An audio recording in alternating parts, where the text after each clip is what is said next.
Welcome back to Sister Stand Strong. This is Heather here with the Bootstrap Business Blueprint. So today we are going to, this is very exciting, we're going to talk about how to attract and get the right target customers.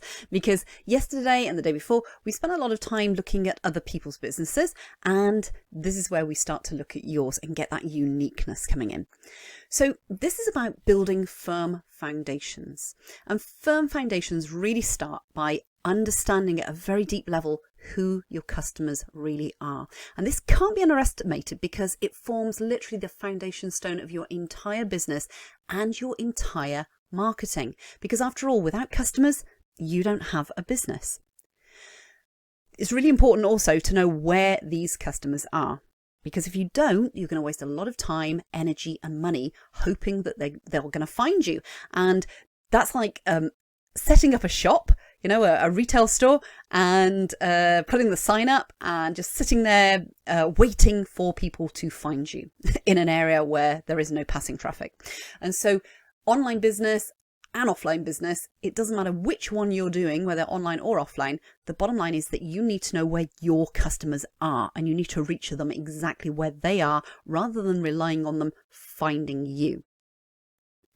And this also is a mistake that so many business owners make, is that they're trying to sell a product or a service on its features and benefits. Now, this is so old school. It's really cold. It's dead. It's unemotional. If you are selling on a product, if you're selling a product or a service on its features and benefits, basically. And this third one is about many business owners make the mistake of selling a product or a service on its features and benefits. Now, this is so old school. It is cold, it's dead, and it's unemotional. If you are selling a product or a service purely on its features and its benefits, you're always going to be competing on price, and it's a very, very competitive market when you do that. And what you'll find is if you are purely competing on these features and benefits, what actually happens is you can get very easily into price wars where you have to start discounting, and then you discount a bit more, and then you discount a bit more. And then you find yourself in a situation where actually you're not actually making any money. So it's very, very important that we dig down deeper to help you find out what your customers really, truly want to buy from you. So let's meet your customers. Now, they are all different. And you're saying, yeah, well, of course they're all different, Heather. But here's the thing. No, your customers are all different. And this is a biggie, because if you treat all your customers the same in your marketing, you're going to fall into that beige and boring trap of marketing with a half-hearted kind of results coming in, less money in your bank account. You're really going to struggle. So if you are marketing with like a broad brush approach of just speaking to everybody in the same way, selling all your products and services in the same way to all the same people, or seemingly the same people, you're really, really going to fall into this trap. And I want to flag this up for you right away, because this is a big, big trap that I see so many small business owners falling into.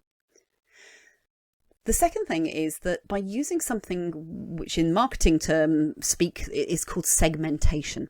Basically what that means is about putting different customers into different categories of buyers. So imagine different pots, if you will, and you're going to put certain people into different pots. And that's a kind of a way of looking at it in terms of segmenting up your market. And that way you can absolutely meet the needs of the particular pot or category that those people are in. And you can communicate in their language, which I'm going to talk about more tomorrow. So now it's time to take action. Here's what to do next. So I want you to think of an individual who you believe would like to buy one of your products or services. Now, they could be a current customer, or they could be an imaginary one if you haven't yet got a business. Sort of roll with me on this one. So think about an individual that you believe would like to buy one of your products and services. Now, I don't want you to just, if you have got current customers, I want to stretch you a little bit here. I don't want you to just think about any customer, because, hey, we don't want just any customer. We want our ideal customers, don't we? Our dream customers. So I would like you to think of an individual who's bought from you previously that if you could clone 1,000,000 times over, you would. So that's for you. And then if you are looking at an imaginary customer, so in terms of you haven't got any customers yet, you've got a new business, what I would love you to do is I'd love you to use your imagination here. And if you're going to use your imagination and play, you might as well do it full out, yeah? So I want you to imagine your ideal perfect customer. Who would they be? So match only one product or service to this person. I don't want you to go, oh yes, okay, this person will buy everything that I'm offering. Just pick one product or service that you really love, match it to one person. Now I want you to describe this person in as much detail as you can. So I'd like you to imagine that they're standing in front of you right now. And you might want to close your eyes to do this exercise. First of all, are they male or female? Now, how old do you believe they are? No, you don't need to actually get their age precisely. We're not doing a kind of a quiz here where there's right and wrong answers. This is your imagination. This is your playtime. So I want you to just guess. How old do you believe they are? Do you think they live locally? Do they live in a city, a town, a countryside? If they do, what type of property do they live in? What type of, do they live in a house, an apartment? Are they married? Are they single? Are they divorced? Do they have children? And if so, how old are they? Where do you think they do their food shopping? That's a funny one, isn't it? Where do they do their food shopping? And you're going, what?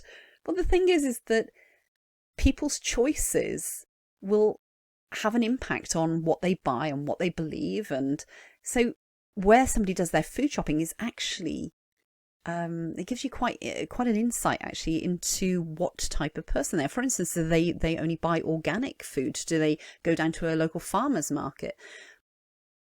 What car do you think they drive? Again, another big identity thing going on here with vehicles that people drive. So what type of car do you think they drive? And I'm going to give you a top tip here. You see, your subconscious mind has been collecting data since you were born. You know so much more than you consciously realize and know. Now, by using your powerful imagination, you're actually tapping into a part of your mind that already understands your target customers.